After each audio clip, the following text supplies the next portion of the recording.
Hey guys, just want to follow up on our trending topic. We talked a little bit last night about just a follow up on the sermon Sunday. Didn't really get into the Bible a whole lot. That's my fault. So I wanted to just kind of touch on each of these topics this week, put out a little video on each of them, and just give you a little bit more Bible. Talk about what the Bible actually says about this. So today, just real quick, I wanted to hit on the topic of the presidential election. And the question was, who does the Bible promote during the presidential election? And so I have this little subliminal message for you.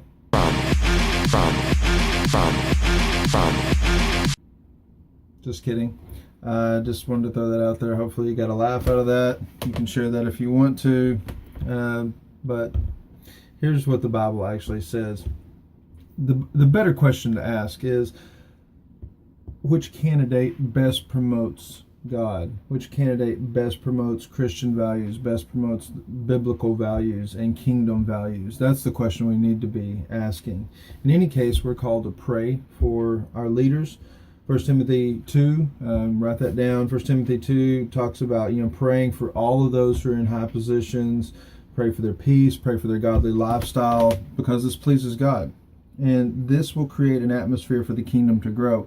Just a side note, one thing we need to remember is any authority, any leadership is better than no leadership at all, because the lack of leadership just leads to anarchy. So really, when we look at it, even bad leadership is a gift from God. It's a blessing because it's better than the alternative. I mean, you've seen the zombie movies.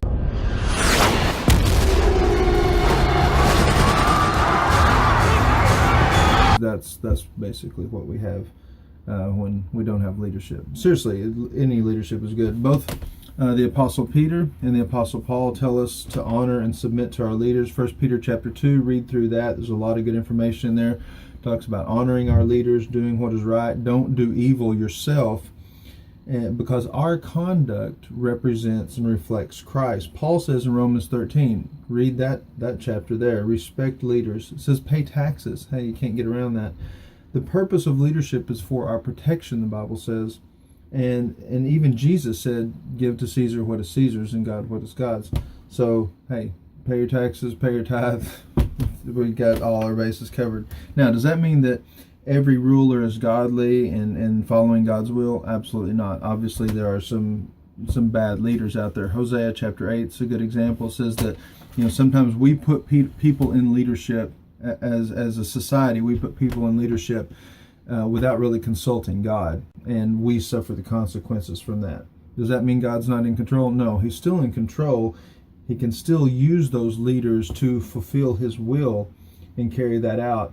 And these leaders may even be a way of God bringing judgment on us for our sin, because ultimately we do live in a sinful, broken world, and that's just one of the consequences of that is bad leadership. Proverbs 28:12 says that wicked leaders make us want to run and hide. That's sometimes what we suffer when we put leaders in place that shouldn't be there without consulting God. Taxes, beautiful, lovely taxes.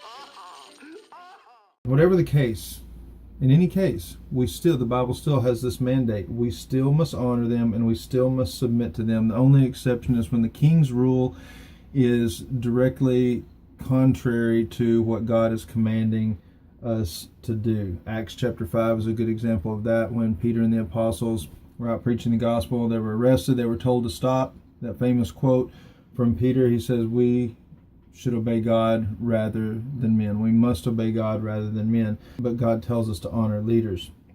Another good example, David. David submitted to and honored Saul, even though Saul was trying to kill him. Saul was very wicked, obviously not godly, but he honored him, and David was honored by God and blessed by God for that.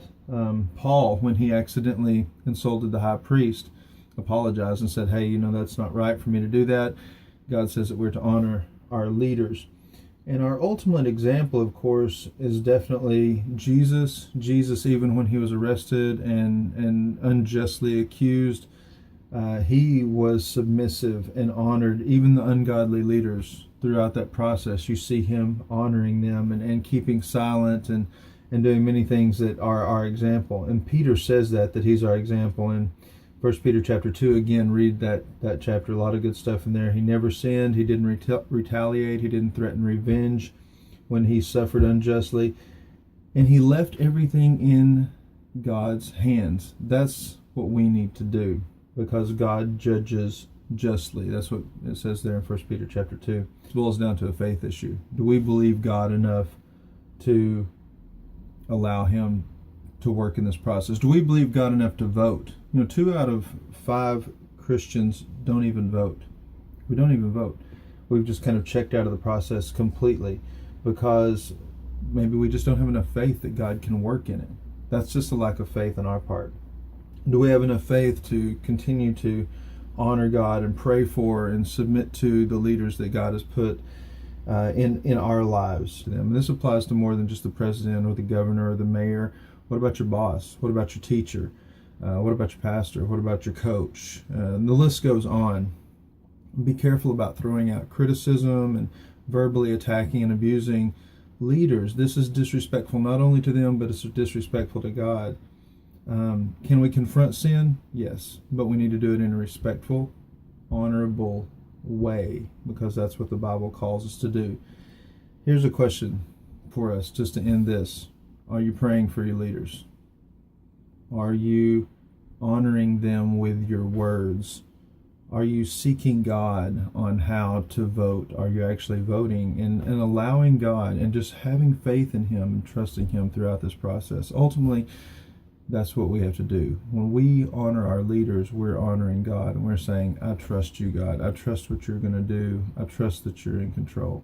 He is in control, and I rest in that. I hope you do too. Praying for you guys. Love you. Thank you. We'll continue with the next topic tomorrow.